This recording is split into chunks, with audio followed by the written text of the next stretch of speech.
Setelah masyarakat Indonesia dikagetkan dengan sepak terjang oleh pemerintahan Presiden Joko Widodo, yaitu menyita aset-aset keluarga cendana, sekarang masyarakat Indonesia juga akan dikagetkan, yaitu pemerintahan akan menyita aset Lapindo karena terkait hutangnya yang belum lunas hingga saat ini.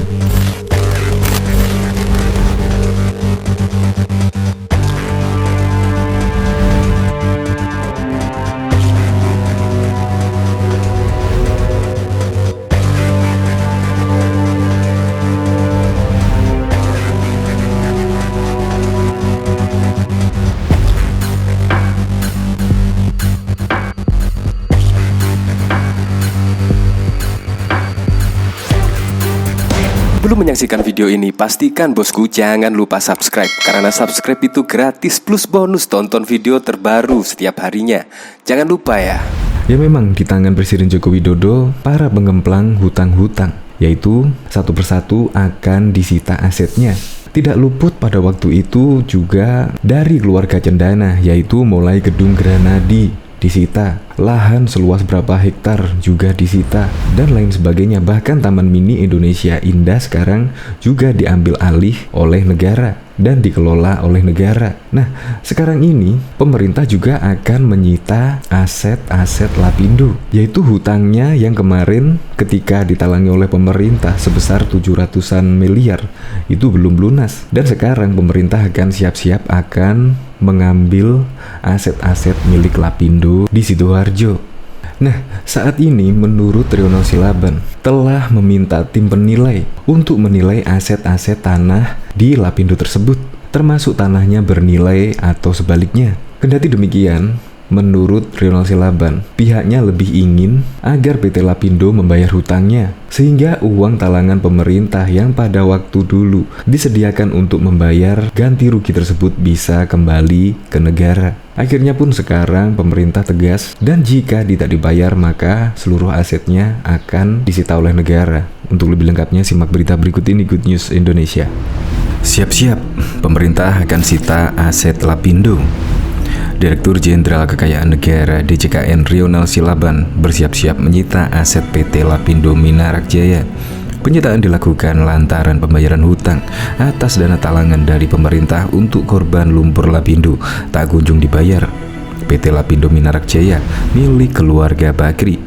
Pada dasarnya, kita sudah meminta penilai untuk melakukan penilaian terhadap tanah tersebut, just in case yang bersangkutan tidak bisa membayar dan kita harus menerima tanah tersebut, kata Rional dalam rapat dengar pendapat bersama Komisi 11 DPR RI pada Rabu 26 Januari 2022. Saat ini, Rional telah meminta tim penilai untuk menilai aset tanah tersebut, termasuk apakah tanahnya bernilai atau malah sebaliknya. Kendati demikian, pihaknya lebih ingin agar PT LMJ membayar hutang sehingga uang talangan milik pemerintah kembali. Kita sudah meminta penilai melakukannya.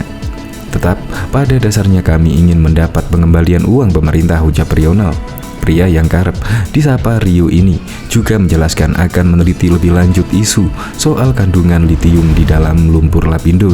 Semula, penemuan ini merupakan riset dari Institut Teknologi 10 November ITS Surabaya.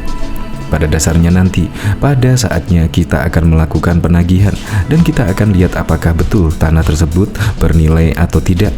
Dalam hal tanah tersebut tidak bernilai, maka apapun selisihnya itu akan kita tagihkan, tendas Rio. Sebagai informasi, menurut audit Badan Pemeriksaan Keuangan BPS tahun 2019, pemerintah mencatat total hutang Lapindo Berantas dan Minarak kepada pemerintah sebesar 1,91 triliun hingga 31 Desember 2019. Secara terperinci, besaran hutang sendiri dari pokok hutang sebesar 773,38 miliar, bunga 163 miliar, dan denda 981,42 miliar. Sementara itu, pembayaran yang baru dilakukan oleh perseroan pada Desember 2018 adalah sebesar 5 miliar. Hutang tercipta lantaran pemerintah memberikan dana talangan senilai 773,8 miliar untuk melunasi pembelian tanah dan bangunan warga korban luapan lumpur Lapindo Sidoarjo. Diketahui, sebelumnya Direktur Jenderal Kekayaan Negara Kementerian Keuangan Kemenq, Ronald Silaban mengatakan bahwa sampai saat ini instansinya masih meneliti hutang yang dimiliki PT Lapindo Berantas dan PT Minarak Lapindo Jaya milik keluarga Bakri. Tapi pada dasarnya apa yang ada di catatan pemerintah itu yang akan kita tagihkan, katanya pada konferensi pers secara virtual pada Jumat 30 April 2021. Bisnis.com mencatat perusahaan konglomerat Bakri pada tanggal Maret 2007 memperoleh pinjaman 781,68 miliar. Akan tetapi, uang yang ditarik dari pemerintah sebesar 773,38 miliar. Perjanjian pinjaman ini memiliki tenor 4 tahun dengan suku bunga 4,8%.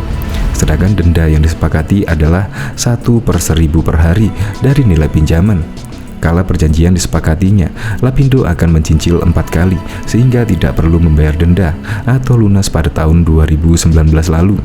Namun sejak uang negara dicairkan melalui perjanjian PRJ 16-MK.01-2015 mengenai pemberian pinjaman dana antisipasi untuk melunasi pembelian tanah dan bangunan warga korban luapan lumpur Sidoarjo dalam peta area terdampak 22 Maret 2007, Lapindo hanya mencicil 1 kali.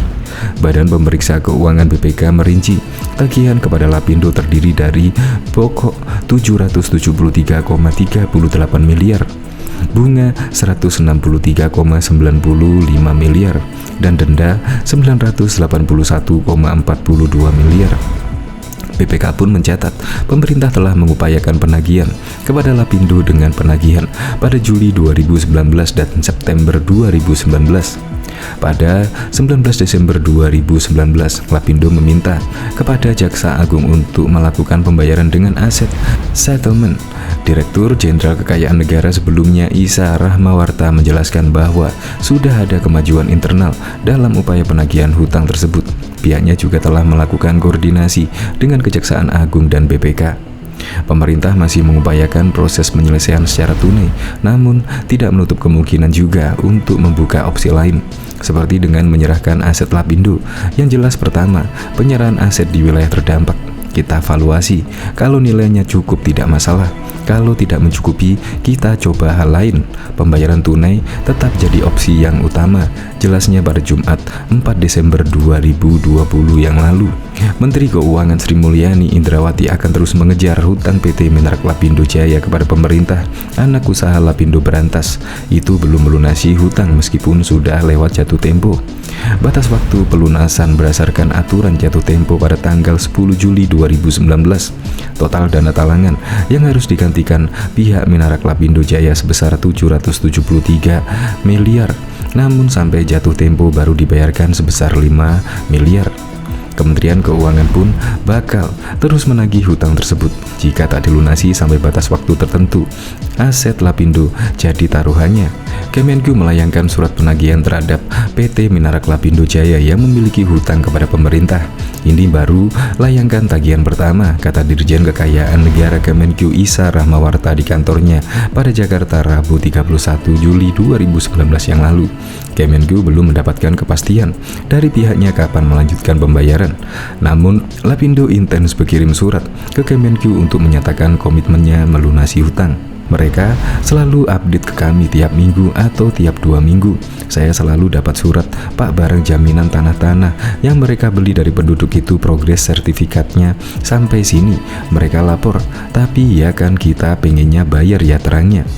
Pihaknya akan terus menagih hutang Lapindo kepada pemerintah sampai akhirnya dilunasi.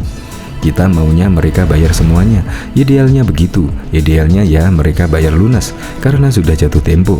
Kalau menurut perjanjian kan ini sudah diberi kesempatan untuk menyicil, tambahnya. Aset-aset milik PT Minarak Lapindo Jaya terancam disita jika tak kunjung melunasi hutang ke pemerintah. Dirjen Kekayaan Negara Kemenq Isa Rahmawarta mengatakan setelah surat penagihan ketiga dilayangkan dan Lapindo tak juga melunasi hutangnya, maka aset milik mereka akan disita. Itu dilakukan melalui Panitia Urusan Piutang Negara. Pada akhirnya bisa disita aset mereka kalau kita kemudian sudah menyerahkan kepada Panitia Urusan Piutang Negara. Ya, kata dia di kantornya pada Jakarta Rabu 31 Juli 2019. Prosedur penyitaan aset dilaksanakan setelah dikirimkan surat penagihan ketiga. Dia tak bisa memastikan berapa lama proses sampai akhirnya penyitaan aset bisa dilakukan. Untuk aset Bandara Umum Negara, BUN menurutnya perlu mencermati faktor-faktor tertentu.